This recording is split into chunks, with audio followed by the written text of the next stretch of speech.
All right, so this is Todd Atkins, and I'm here with Derek Galanis and Art Ayala. We're going to discuss Ryan Garcia versus Gervonta Davis, which is going down tomorrow night. Huge fight. And first, Derek, you've been on my show before, but I'll kind of let you start out introducing yourself. Yeah, sure. I'm a lifelong martial artist and, of course, lifelong boxing fan. A lot of people remember back in the days before MMA, if you were a combat sports fan, you were a boxing fan. So I grew up, reading the history of boxing, and that's all in my book, Warrior of the Light. Do I think of myself as more specifically an MMA guy? Yeah, I guess I do. As it's grown, I've been there since the beginning, but I'm also a boxing historian. So yeah, that's me. And Art Ayala, this is the first time you've been on my show, so kind of tell us about yourself a little bit in relation to combat sports. I've been I've been into boxing ever since I was a kid. As far as I can remember, I remember watching the Chavez fights pay-per-views with my dad, and then the neighbors would bring out TV for the Tyson fights. So that's as far back as I can remember for boxing, and then I just been following it. I used to go on forums to learn more about it. Um, I don't know if it's still up anymore. It's called Eastside Boxing, but I learned a lot of stuff right there from different posters and different threads. And then I've done it myself too, just as a hobby. I tried going all the way, but I just realized it takes a lot more discipline than I had at the time. Now, kind of what I like to talk about. I know a lot of people, they kind of just talk about who they think's going to win or stuff like that. But what I'd like to kind of do is we could kind of get into how both guys can win. So maybe Derek, I'll kind of let you start with first. Maybe let's evaluate Garcia both of you, and we'll kind of talk about what we think of him, how he can win the fight. Yeah, I mean, Garcia, look, he had over 200 amateur wins, 15 losses. Ironically, they both had 15 losses. He'd been around a long time, but he really came up as an influencer, right? And that's how he got very popular. But look, make no mistake, the guy is 5'10". He's a much bigger fighter than Gervonta. He's got a murderous left hook. He hits very hard. And one of the things I think that's the big lie about this fight is that Gervonta's faced really stiff competition and that Ryan hasn't. And the truth is, Ryan's got two people on his resume that are impressive: Luke Campbell and Javier Fortuna. Both of them, I mean, Fortuna was a world champion twice, went for a third and lost. Campbell fought for it twice. He's on, look, those are guys in the mix in this division. Linares, Lomachenko, they've all round robin fought each other. So, in my opinion, right now, this is a big test for both of them. Let's see who's real and let's see who's fake. All right, and Art, kind of give me your impressions of Ryan Garcia. On Garcia, I think he's a good fighter with a lot of talent, but I think there's too many questions around him that he hasn't answered just because. See, I don't think he's faced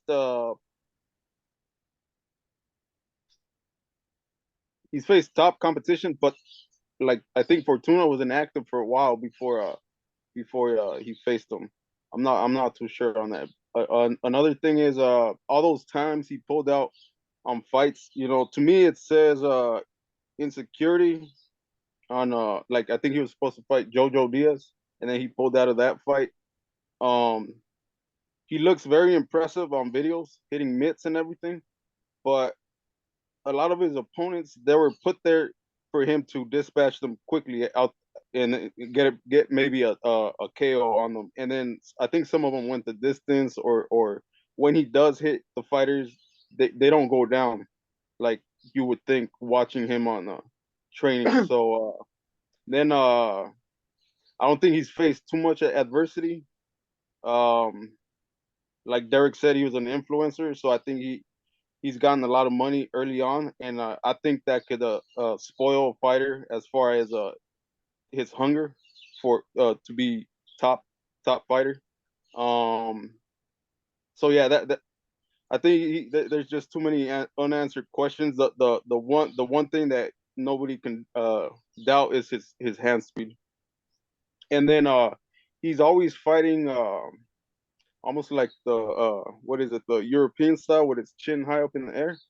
And then he tends to drop his hands a lot. He hasn't corrected that. I think it's a bad habit, and I think he hasn't corrected it. And I don't think you can make mistakes like that around Tank, because he does have proven power. If he like Santa Cruz, he turned the lights off on Santa Cruz. So with Tank, and then Rolly Romero, he got careless, he got caught, Tank timed him. So I think Ryan makes too many mistakes. He hasn't corrected his mistakes. I really don't see him improving on the fights, and then he hasn't been consistent. So just for those reasons alone, I lean more towards Tank. Now, Derek, maybe talk about, let's kind of start with, okay, how can Garcia win the fight? Well, let me say this, Todd. Rolly Romero was out boxing Gervonta Davis. If Rolly Romero, who had about 20 amateur fights and is really just kind of a real tough pro from Vegas, can outbox Tank, being bigger than him and whatnot, I don't know what Ryan's going to be able to do. The guy is fast as lightning. He's 5'10", a much better boxer than Rolly is. So, for me, I look at if Ryan can stay outside and jab Tank, get his respect with maybe a check hook, but stay out of the way of the big power, keep those hands up, like Art said. I think that's Garcia's best way to win. Now, that having been said, Garcia is also very powerful. That left hook is unquestioned as well. And as far as him not being tested, he's come off the deck. I mean, I think Campbell decked him and he got up, and he hung in there. So, as far as I'm concerned, really, both these guys are sort of unproven, but they're in the where they should be right now in their careers. And I think it's going to be a big test for both of them. Do I think Ryan can win? Yeah, I think outboxing him is the best, but make no mistake, that left hook is no joke. He might knock him out too. Now, Art, kind of what ways would you see Ryan Garcia winning? I could see him winning. The ways I could see him winning is being way too fast for Tank. Tank not being prepared for that speed, but he did fight Gamboa. Although Gamboa is shorter and has a smaller reach, to me it would be shocking if the speed would be too much for Tank, and then he couldn't do anything about it, and was just getting jabbed for the whole fight, and then he got outpointed. I don't think he can knock out Tank. But yeah, and personally, I don't think Garcia has enough experience to fight a very technical boxing match to the point where he can outbox Davis for 12 rounds. Now, Derek, kind of let's go to Tank Davis. Kind of give me your impressions of him at first. Well, listen, I mean, Tank is like the Mike Tyson, right, of these lower divisions in our age. I mean, he's 5'6.5", and he's brawling through people, right? When he catches people, they go. Rolly was big and he went. My guess is Rolly's probably a whole lot tougher than Ryan is, when you get hit on the chin. But we're gonna see the answers to those questions. I don't see Tank outboxing Ryan forever. I mean, I think he's going to have to deal with his speed and his left hook. But Tank is very powerful. So will it be a fight like Rolly where, he gets outboxed for a little while and then finds his chin? That could be. But, listen, one thing, and Art brought up Gamboa. Gamboa was hobbling around by that time when he fought him. And Gamboa, like rigging down when he fought Lomachenko, those Cubans, they go up in weight for the money. And I understand that. But it's not like Gervonta knocked out a prime Gamboa. And Leo Santa Cruz, even for that, like Leo is one of those really skinny guys who was in a much smaller division.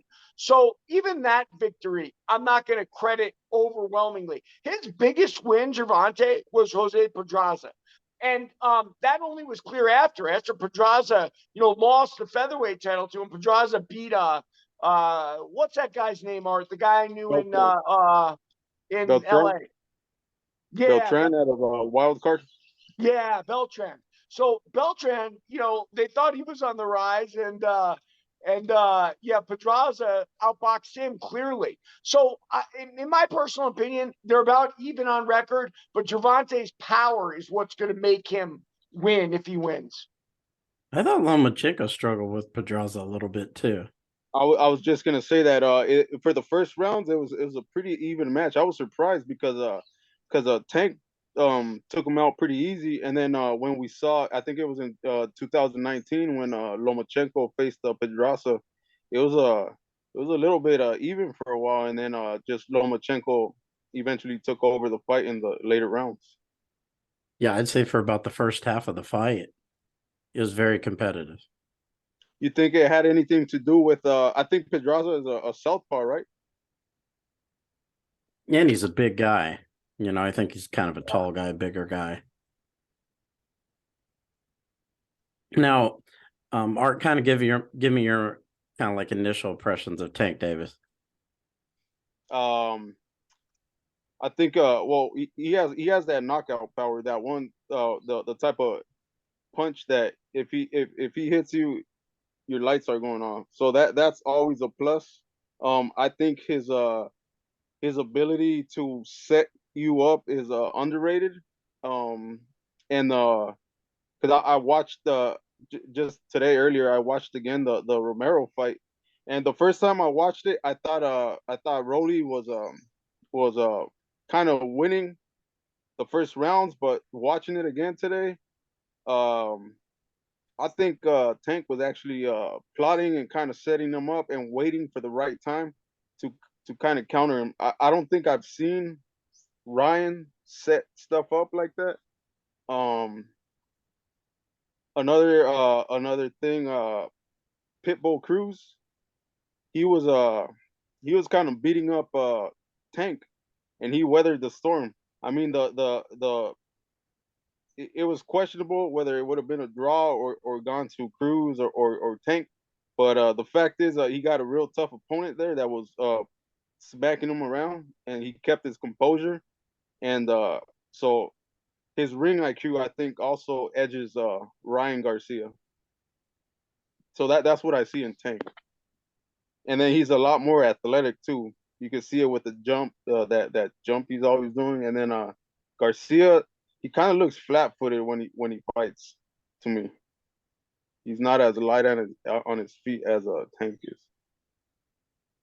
Yeah, one thing that I think is interesting about him is that you know, he'll kind of start out boxing in fights for maybe the first few rounds, but if he doesn't start to land the punches that he wants to land to knock his opponent out, he will start to brawl. Davis, you know, he'll get close to his opponent and he's willing to take a hit if he has to land what he needs. The ability to switch gears, right? Right. Now, Derek, you know, we talked kind of about both guys, what their abilities are, how we think they can win. Maybe talk about what you think, how you think this fight's going to go. Well, I mean, look, I think the whole world, and Art's about to tell you too, the assumption is that Tank is going to knock Ryan out at some point, right? But fights are random. You don't know what's going to happen. They're both very capable guys, and one thing about Ryan is, he reminds me of, who his mentor is, Oscar. If you watch Oscar fight, he was just an enormous guy with great boxing skill, great hand speed, and very disciplined. I think if Ryan had the same type of discipline that Oscar had, maybe from his father Joel, it would be a lot easier fight for Ryan to win. But we're in a new age. We've talked about it, the influencer stuff and everything else, and something else, Todd. These guys are all millionaires already. For Oscar, I remember he won the gold medal. I think it was Barcelona in '92, and he had to stay focused. I watched him beat Ruelas. I watched him beat Miguel Angel Gonzalez in Vegas.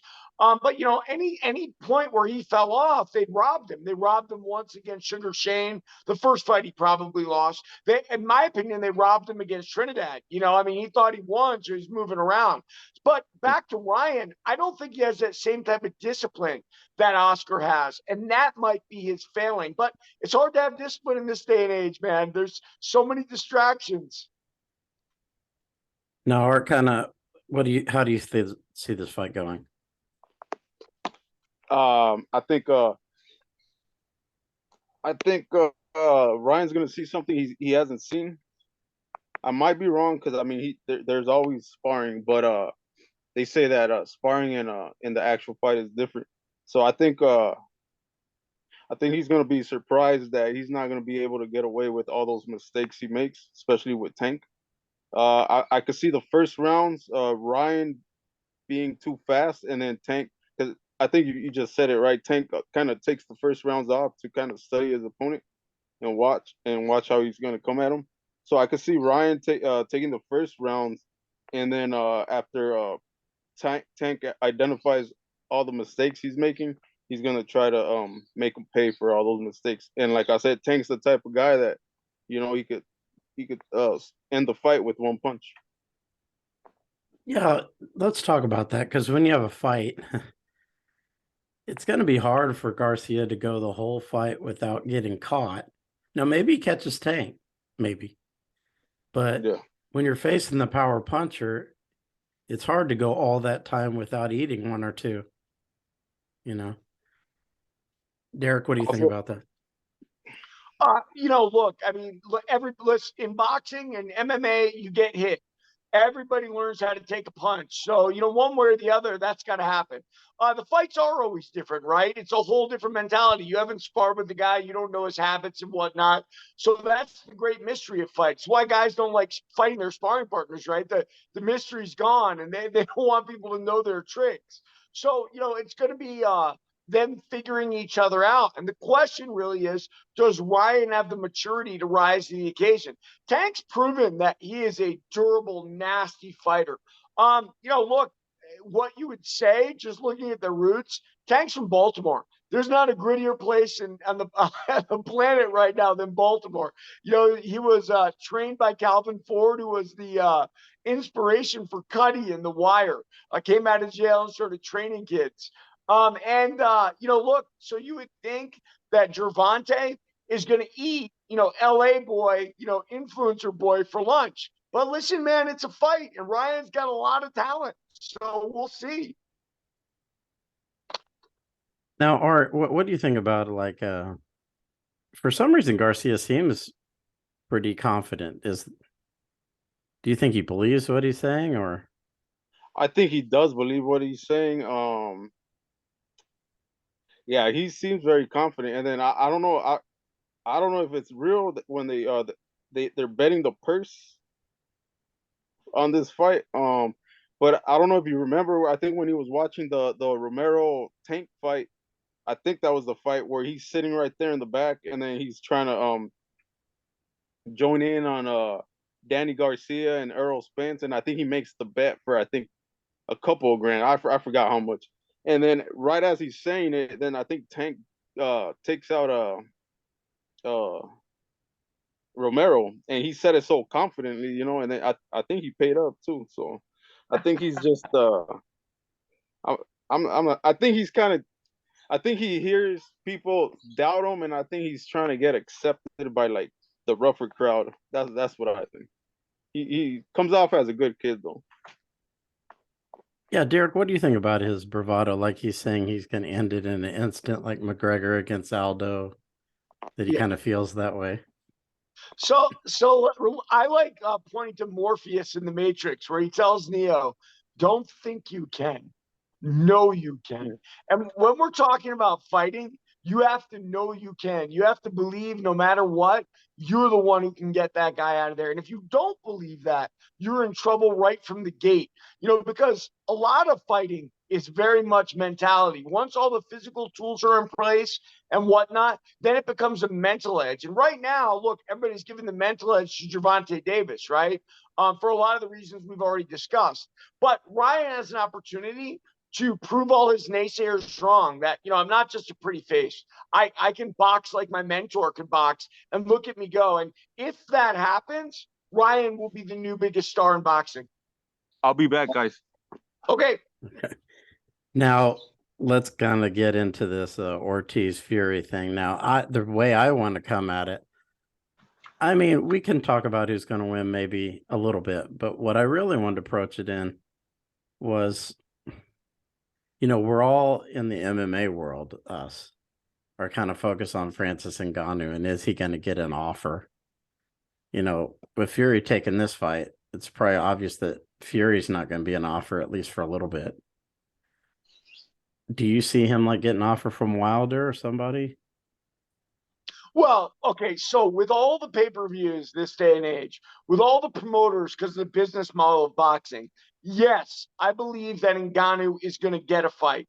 And let's say he makes $10 million off that fight. He's already beaten Dana's offered him by millions and millions of dollars. So in that sense, in my opinion, he's done the right thing. Look, we all know Don Davis has been doing big things with the PFL. I don't know how, but he is. And he just started that Star League with Jake Paul. So could they grab Ngannou and make a boxing match there where they pay him, millions and millions? Because what's happening is, look, Dana's greedy, right?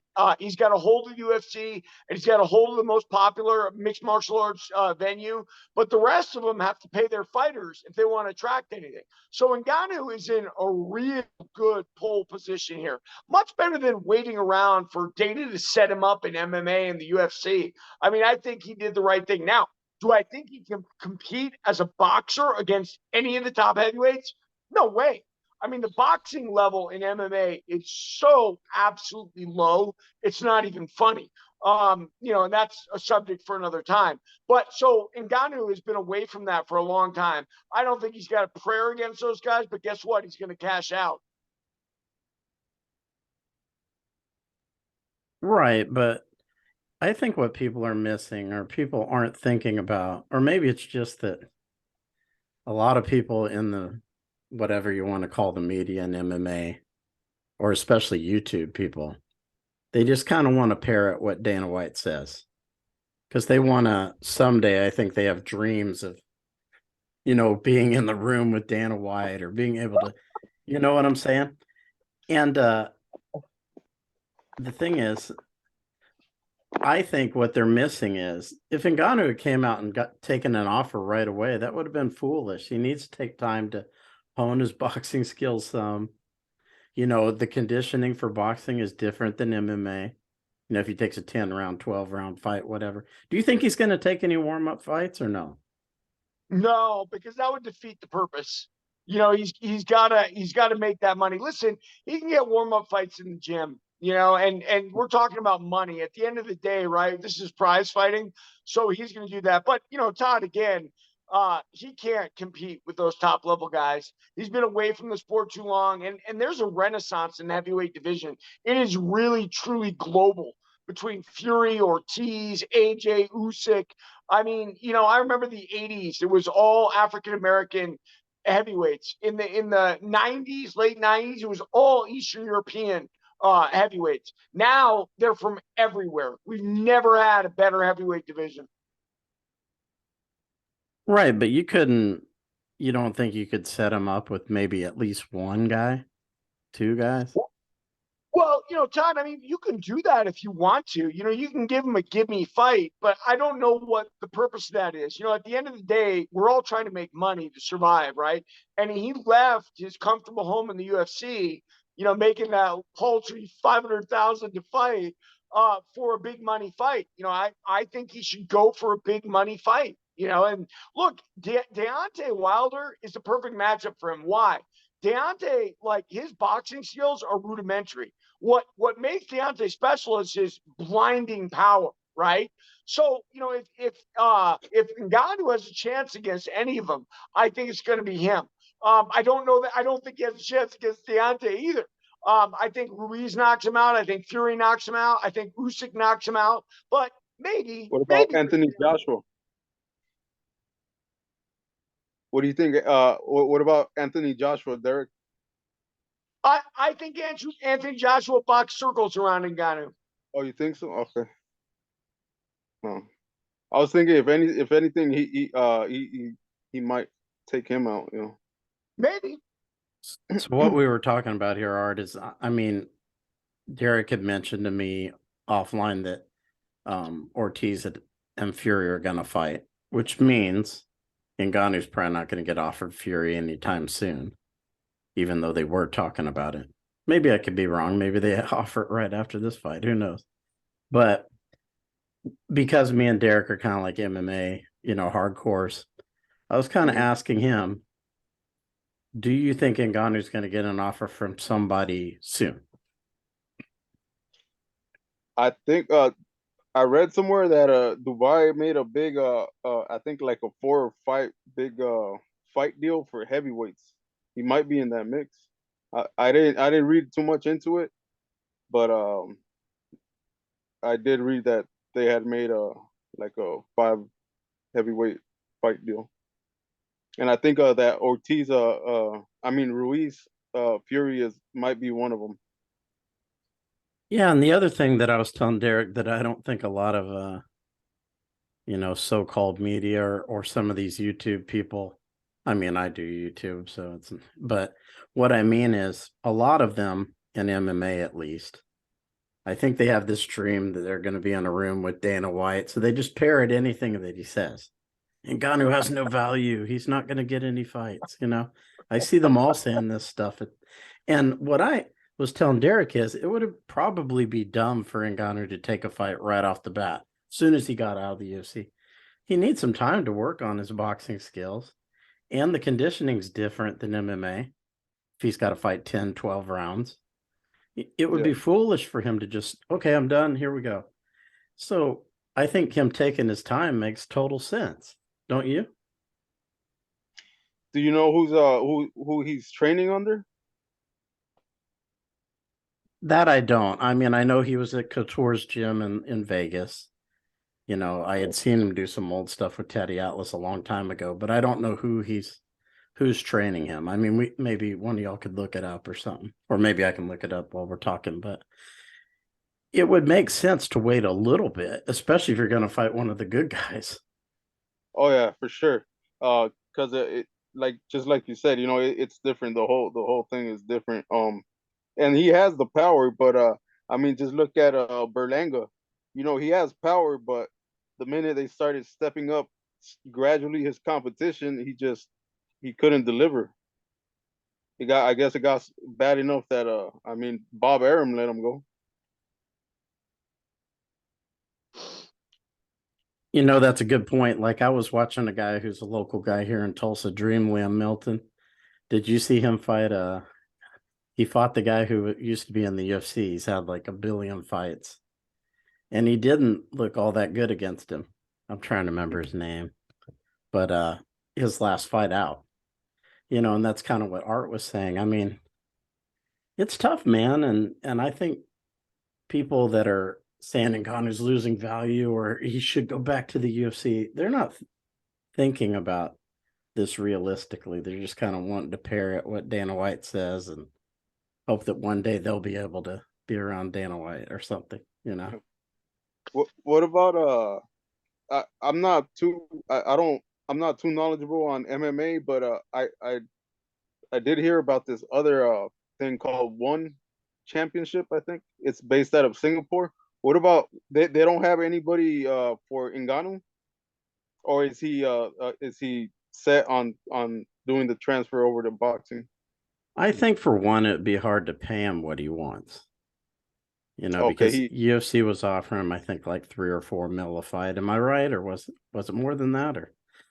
But apparently he's asked for a pretty big amount. And he wants the boxing money, huh? yeah, yeah. So let me ask you guys this. Maybe I'll go with Art this time because I was going with Derek first the other time. Where do you think Ngannou surfaces as far as who he's fighting for? Like what promotion?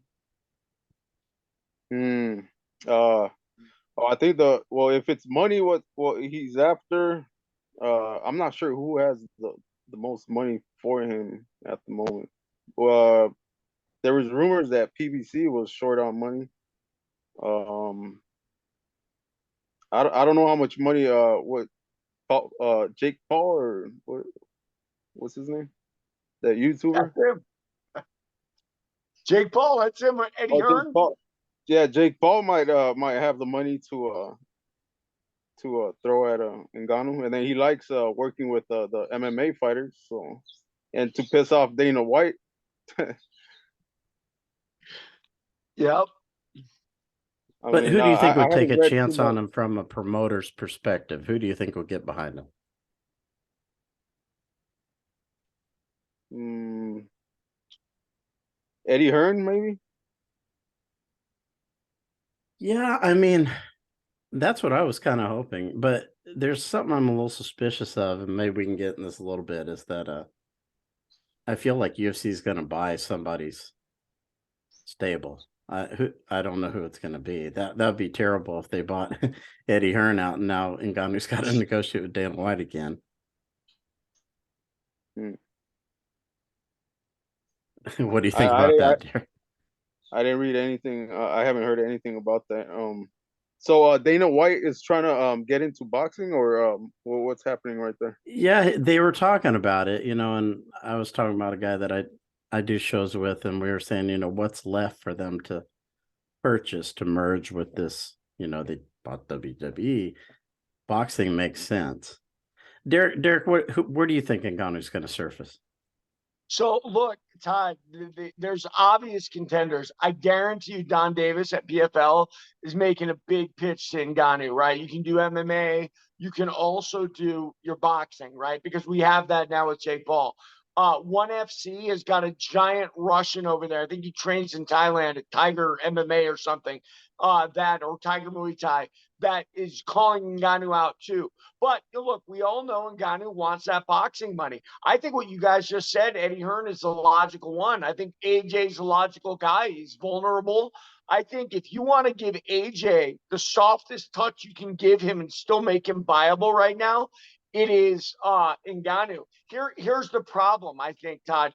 That Saudi thing looks like it is for the heavyweight championship of the world in boxing, meaning they're not entertaining Ngannou. Now, if what Art says is true and Ngannou's part of that like little 6-man tournament or whatever, well, more power to us. That's cool. And everybody's hoping they're drawing Ngannou.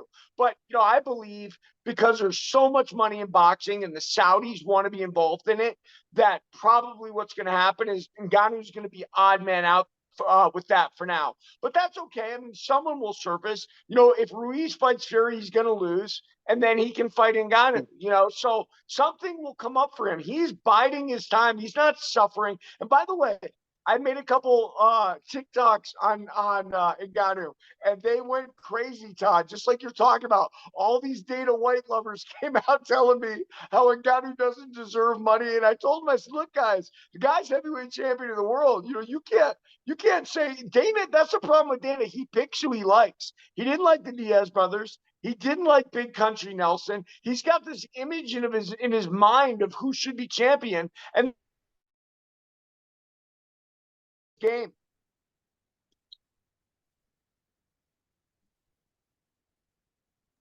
Just say your last part again because you kind of froze out there. So I was saying Dana loves to make his champions, right? Like it's his image. He didn't like the Diaz brothers. Took Nate. Nate had to beg for that $1 million to beat, and then when he beat Connor, Dana wanted him to fight for $1 million again, and Nate's like, "No, dude, you're paying me 10." And they had to fight over it. Dana's a very greedy guy, man. He likes to control everything, like most of those entrepreneurs. So, I think him and Ngannou just didn't sit well with that. And, Ngannou's on to other pastures. But yeah, a lot of people have been bashing me on my TikTok videos for that.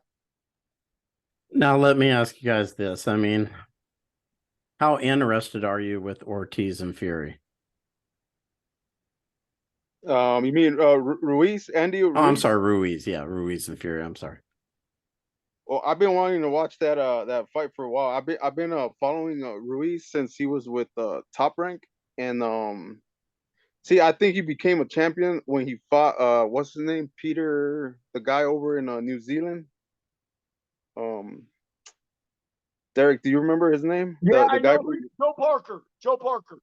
yeah, Joe Parker. I think he won that fight, but it was over in New Zealand. They gave it to Parker, and then Bob Arum let Andy go, and then he just came out of nowhere when they matched them up with Joshua, and then I don't know if you remember, Derek, when we were discussing it, and I was telling you, I think Ruiz got this because he got the fast hands, and then he completely upset what's the name, Joshua. So Yeah. I've been looking forward for Andy to do something good. So but I was telling Derek earlier that the only way I could see him winning this fight is if Fury slugs him, and I think he's just bigger and stronger than him. But if Andy lands this haymaker or something, because Andy has real fast hands and he got a lot of weight behind that punch. So I think one punch could I don't know, maybe drop or buzz Fury. But he got a good chin too, because I mean he took all those punches from Wilder. I think statistically he's the hardest hitting heavyweight. I think because of all the knockouts he has. Deontay Wilder, I think it's like a 98% knockout rate. So I think he's ranked higher than George Foreman and Ernie Shavers. So I mean Fury took all those punches from Wilder, so he has a chin. So I'm hoping Andy wins, but I mean if I gotta go by on what I see, I think Fury being a good boxer, just bigger and stronger than him. And then if Fury chooses to box Ruiz, there's no way Andy's touching him, because if Joshua did it, Fury could do it 10 times better. Derek, is that kind of how you see it?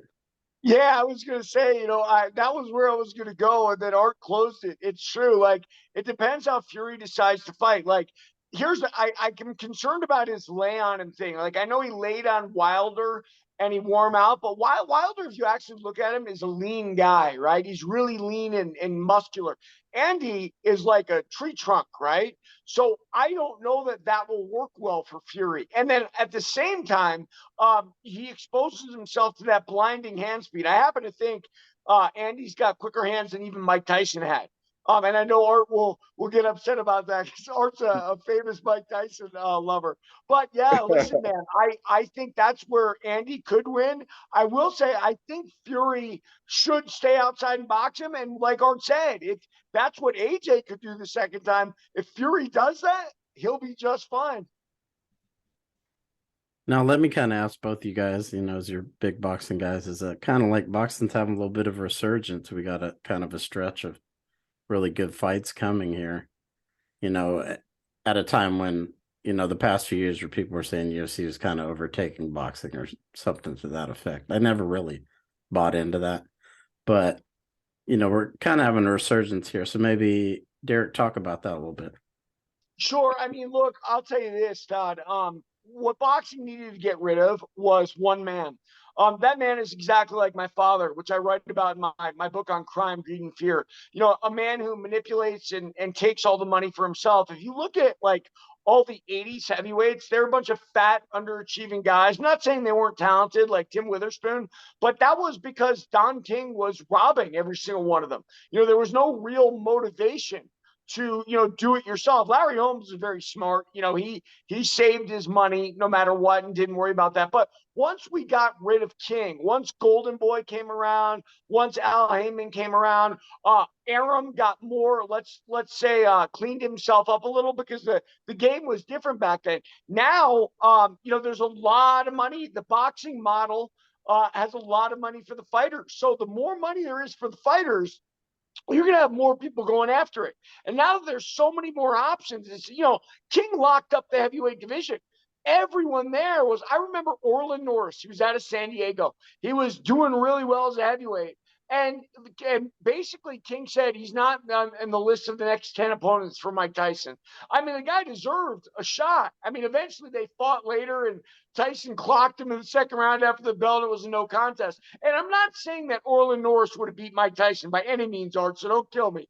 All I'm saying is boxing was so corrupt that like a guy who wasn't signed with King, because he was signed with Sayadovich out there in Campo, him and his brother Terry, they weren't going to get shots. And thankfully, that's all gone now. you can climb up the organizations and you can get your shot. So, boxing, because of the wealth of the UFC and the interest in combat sports, has become a lot more healthy, and I love it. Now, or maybe talk about that a little bit. I don't know if you're as much of an MMA like hardcore as we are, but kind of boxing's resurgence especially over the stretch of fights that are coming up. Well, earlier I forgot what you guys were mentioning, but I remembered back I think in 2009, 2007. Oh, I think you were saying how UFC like the casual fans like to repeat everything Dana says. I remember it used to annoy me a lot when I would hear back in 2007 boxing's dead. The only superstars left is Manny Pacquiao, Oscar De La Hoya, and Miguel Cotto. What's next? There's nobody left, and then you got all these stars that just keep on coming. So, and then I mean, it's been around for all these years. I think it just hits its slow points, almost like when the Klitschko brothers were reigning over the heavyweight division. It was a pretty boring time for the heavyweight division, but I think there's always I think when Wilder came, he changed everything, and then especially when Fury defeated what was it Vladimir Yeah. Klitschko, and it just took him out because they they're I mean a lot of people consider them boring fighters, with all that jabbing, and then so I just think depending on who's the face of boxing will make it either very exciting or very slow and kind of boring.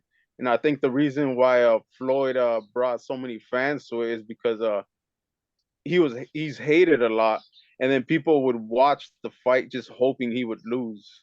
So and I think Muhammad Ali also once said that he took his persona, not his persona, but he got something out of this famous. I guess in his time, I know nothing of it, but Muhammad Ali mentioned it.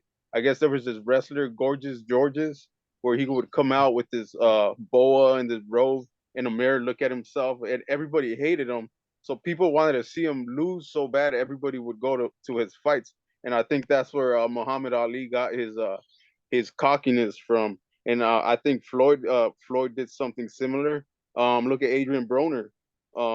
People just want to see him lose, and he eventually got his ass kicked by Maidana. And then you got real good fighters that are they haven't developed the character, and but as far as fighting, they're real exciting, and they don't get as many views as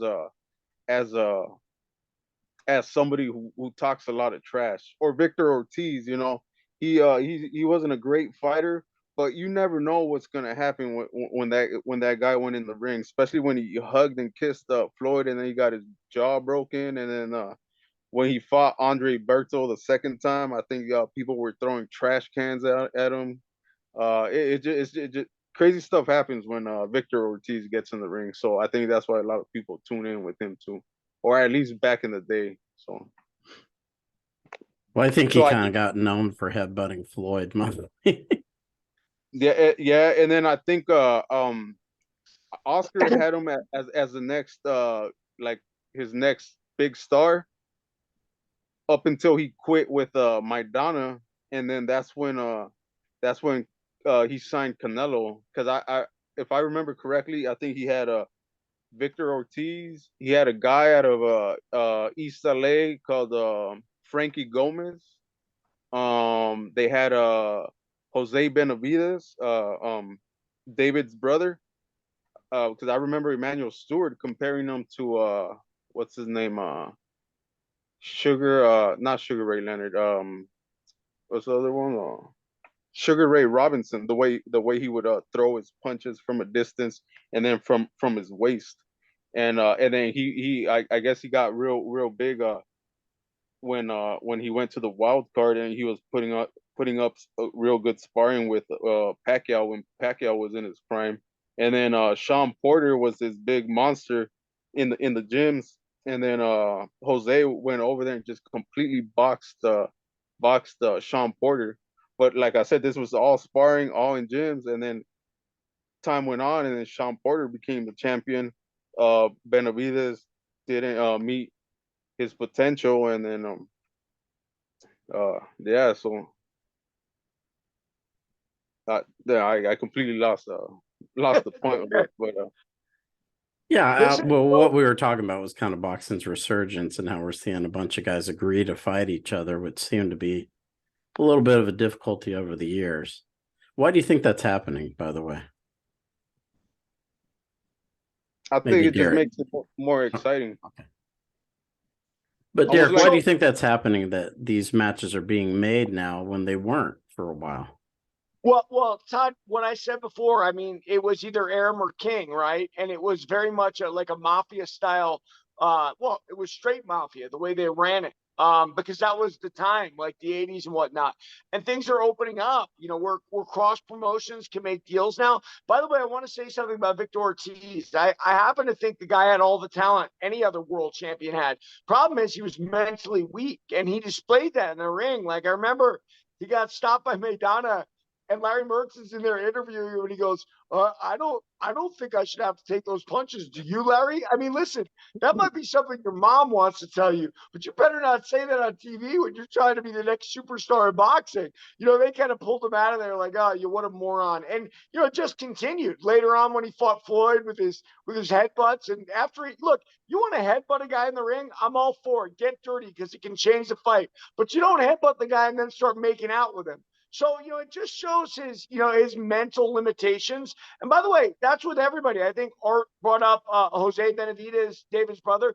Boxing is so like by the string, man. Like, and that's why I like them all thanking God after the fight, because they know, like, you know, if not for him, where will I be? Like, it's a shoestring. You know, you get a couple bad decisions, you're forgotten about, and nobody knows you. You know, what if Floyd had lost to Jose Luis Castillo, which he did, and then the judges robbed him, you know, and he had to rematch him. So, you know, for that, you know, boxing, well, I forgot where we are too. No, we are kind of talking about boxing's resurgence and why these matches are being made. Because I think even over the last few years, you know, recent times, we weren't getting this string of this many good fights, top guys fighting each other, because we have several coming up. Todd, it's the money. It's the money that's loosened up. It all started right with the UFC, right? But before the UFC, even Golden Boy, you know, teaming with Hopkins and like Al Heyman getting into the business, like the business has so much money power now, you know, in it. And there's not just two players. So matches can get made because they're worthwhile to everybody involved, including the fighters. But you know, do I think that would have happened without the UFC? Yeah, but on a smaller scale. Well, you know, I want to thank both of you guys for kind of taking time to come on and talk about this stuff. It's going to be interesting to see what happens tomorrow. Maybe we can come back and talk about it after the fight's over. All right. Sounds Deal. good.